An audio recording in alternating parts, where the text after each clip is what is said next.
Assalamualaikum warahmatullahi wabarakatuh. Selamat pagi, siang, malam, mahasiswa sekalian. Selamat berjumpa lagi dengan saya, Dr. Tiara Puspa, yang kali ini saya masih akan menjelaskan kelanjutan dari proses rekrutmen atau pengadaan tenaga kerja yang dimana saya akan khusus menjelaskan mengenai berbagai macam sumber-sumber rekrutmen tenaga kerja. Baik, selamat menyaksikan dan mendengarkan paparan dari saya. Yang pertama, bahwa pada umumnya sumber penarikan SDM itu dapat digolongkan ya dari dua sumber, yaitu sumber dari internal dan juga sumber dari eksternal ya.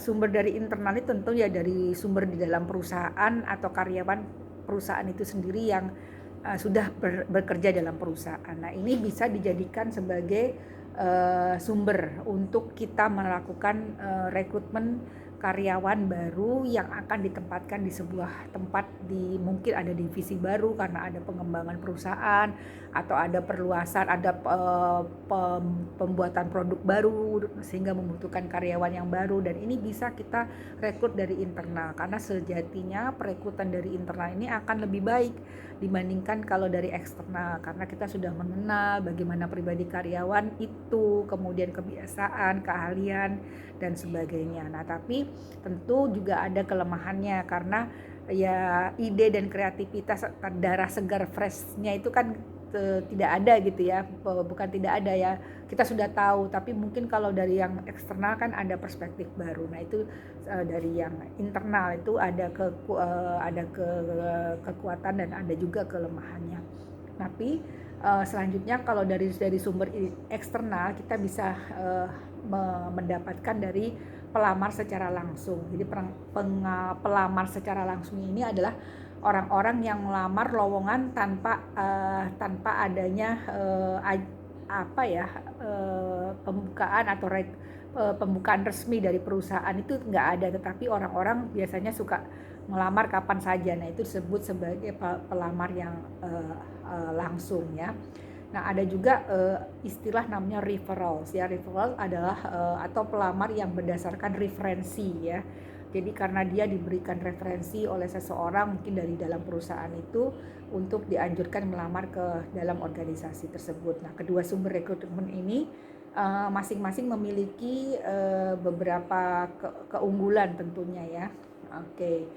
Baik, kemudian dari yang sumber dari eksternal selanjutnya adalah bisa dari iklan atau dari surat kabar, nah ini kan mungkin lama ya, kalau sekarang mungkin sudah secara online itu sudah bisa dilakukan, kita mengiklankan itu bisa dilakukan. Nah ini juga perekrutan dengan melalui elektronik ya, seperti tadi ya. Saya nyatakan kalau yang dulu pakai hard, yang sekarang perekrutan dengan menggunakan yang softnya. Nah, kemudian juga kita bisa melakukan rekrutmen di agen-agen ketenaga kerjaan baik pemerintah maupun yang di swasta.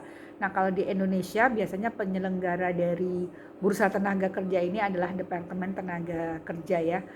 Yaitu di sini kalau sekarang untuk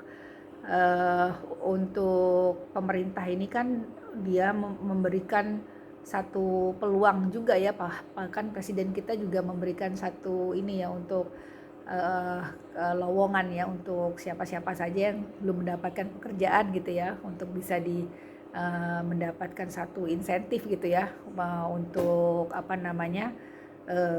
mempersiapkan diri sembari menunggu mendapatkan pekerjaan gitu ya. Nah, juga kalau dari swasta biasanya kita mengenal adanya headhunter ya.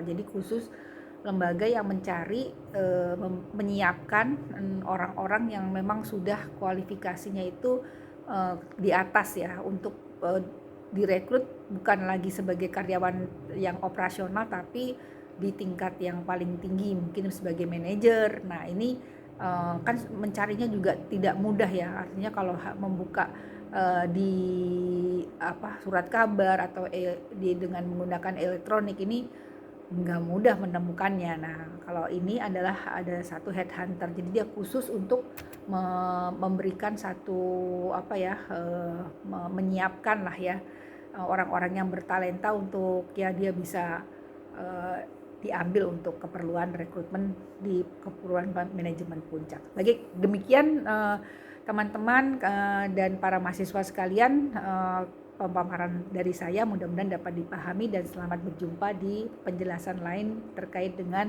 manajemen SDM. Selamat, terima kasih.